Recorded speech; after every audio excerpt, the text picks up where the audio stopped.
Good morning, student. Today I am going to teach you subject science and chapter types of clothes and houses. In this chapter, I will teach different point like clothes, east and west home is the best, a good house, types of houses, and to clean your house. Basically, today I only teach you clothes about clothes means आज मैं इस छोटे से video में clothes के बारे में आपको पढ़ाऊँगा और नेक्स्ट वीडियो में आपको हाउसेस के बारे में बताऊँगा। ठीक है, तो हम स्टार्ट करते हैं। जैसा कि आप देख रहे होंगे यहाँ पर क्या दिख रहा है आपको, different types of clothes are given below. अलग अलग तरह के क्लॉथ्स आपको दिख रहे होंगे, है ना। इन सभी क्लॉथ्स के बारे में हम ब्रीफली नॉलेज लेंगे। तो शुरू करते हैं। सबसे पहले मुझे ये जानना होगा कि हम क्लॉथ्स क्यों पहनते हैं, हमें क्लॉथ से क्या फ़ायदे हैं। तो याद रखेंगे, जितने जो ह्यूमन बीइंग्स हैं, जितने सारे मनुष्य जो हैं कपड़े पहनते हैं क्योंकि they protect heat, cold, rain, dust particles. ये कपड़े क्या होते हैं, हमें हीट से, कोल्ड से, रेन से और गंदे डस्ट मतलब क्या होती है, गंदगियों से हमें बचाती है ना।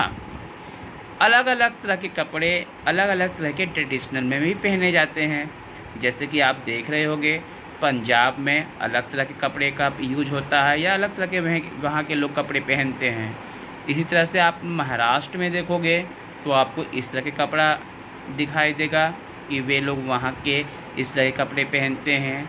उसी तरह से राजस्थान में आप देखोगे तो इस तरह के आपको दिखेगा और बंगाल में देखोगे तो इस तरह के। इसका मतलब ये हुआ कि अलग अलग जगहों पर सभी लोग अलग अलग तरह के कपड़े पहनते हैं।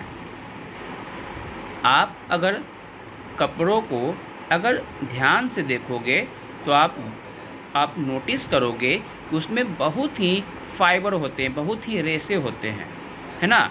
तो वो फाइबर कैसे बनते हैं, है ना, वे फाइबर से कपड़े कैसे बनते हैं, इस पर जानेंगे। फर्स्टली हम ये जानेंगे जो भी फाइबर्स बनते हैं वे क्या होते हैं, दो तरह के होते हैं। मतलब जो भी फाइबर मुझे कपड़े के लिए जो भी फाइबर मुझे मिलती है, रेशें जो भी मिलती है, वे दो तरह से मिलती है, नेचुरल से, प्रकृति से, और मैन मेड से या मनुष्यों के द्वारा, है ना। तो अब हम देखते हैं नेचुरल, मतलब नेचुरल फाइबर यानी वैसे फाइबर जो हमें प्रकृति से मिलती हैं। जैसे कि बताते हैं आपको मैन मेड फाइबर, और इसके अलावा मैन मेड फाइबर है यानी वैसे फाइबर जो मनुष्यों के द्वारा बनाई जाती है, हम लोगों के द्वारा बनाई जाती है, उसे सिंथेटिक फाइबर कहेंगे, है ना। अब नेचुरल फाइबर जैसे कि बहुत सारे फाइबर प्लांट से मिलते हैं। जैसे कि आप कॉटन देखोगे तो क्या होता है, ये कॉटन प्लांट से मिलती है ना, जिससे कॉटन कपड़े बनाए जाते हैं। कॉटन प्लांट से कॉटन फाइबर मिलती है जिससे कॉटन कपड़े बनाए जाती है ना। और ये मिलती है हमें प्लांट से, कॉटन प्लांट से। उसी तरह से जितने सारे जूट के जो बैग्स बनाई जाती हैं, जूट्स की जो भी जूट वाले फाइबर से जो भी चीज़ें बनाई जाती है, जो भी कपड़े बनाए जाते हैं या किसी भी तरह की चीज़ों का यूज या बनाई जाती है, वे सभी जूट फाइबर से मिलती है। और ये भी एक तरह का पौधा होता है, स्टेम होता है ना, तो उनसे मिलती है हमें। इसके अलावे हमें कोकोनट्स से भी मिलती है। The fibre from plant include coir from coconut plant and flax from flax plant. तो इस तरह से हम लोग देखते हैं कि ये क्या इन सभी चीज़ें किन से मिल रही हैं, प्लांट से मिल रही हैं। इसके अलावा एनिमल से भी मिलती है। जैसे कि आप ऊन देखोगे, ऊन हमें कहाँ से मिलती है, सीप से मिलती है, जो कि जिसे हम लोग स्वेटर पहनते हैं ठंड के दिन में, ठंड से बचने के लिए, अपने बॉडी को गर्म रखने के लिए जो स्वेटर पहनते हैं वे ऊन से बनाई जाती है। वे कहाँ से मिलती है?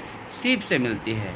इसके अलावा जितने सारे जो रेशम के कपड़े हम लोग पहनते हैं, है ना, तो वे कहाँ से मिलती है? Silk worm. सिल्क वॉर्म एक तरह का कीड़ा होता है, इंसेक्ट होता है, जिससे हमें क्या मिलती है? सिल्क मिलती है। सिल्क का फाइबर मिलता है, जिससे सिल्क के कपड़े बनाए जाते हैं, है ना। तो आज हमने देखा कपड़ों के बारे में कि अलग अलग ट्रेडिशनल में अलग अलग तरह के कपड़े पहनते हैं। कपड़े हमें क्यों पहनने चाहिए, इसे हमने जाना। इसके अलावा कपड़े किस किस तरह से बनते हैं। कपड़े नेचुरल से, मैनमेड से, दो तरीके से बनते हैं। नेचुरल में कौन कौन तरीके आते हैं, किस किस चीज़ों से हमें कपड़े मिलती है नेचुरल में, है ना, उसके बारे में जाना। और सिंथेटिक फाइबर के बारे में जाना, जो कि मैन मेड द्वारा बनाई जाती है, जैसे कि कारखानों में, है ना, लेबोरेटरी में, इन सभी में क्या होती है? मनुष्यों के द्वारा क्या होती है? केमिकल का यूज करने के बाद कपड़े का या रेसे इस तरह से बनाई जाती है, उससे केमिकल बनाई जाती है, जिसे हम लोग सिंथेटिक फाइबर भी कहते हैं। ठीक है, तो आज मैंने क्लॉथ्स के बारे में जाना। ठीक है, अब नेक्स्ट क्लास में हम पढ़ेंगे हाउसेस के बारे में। Thank you.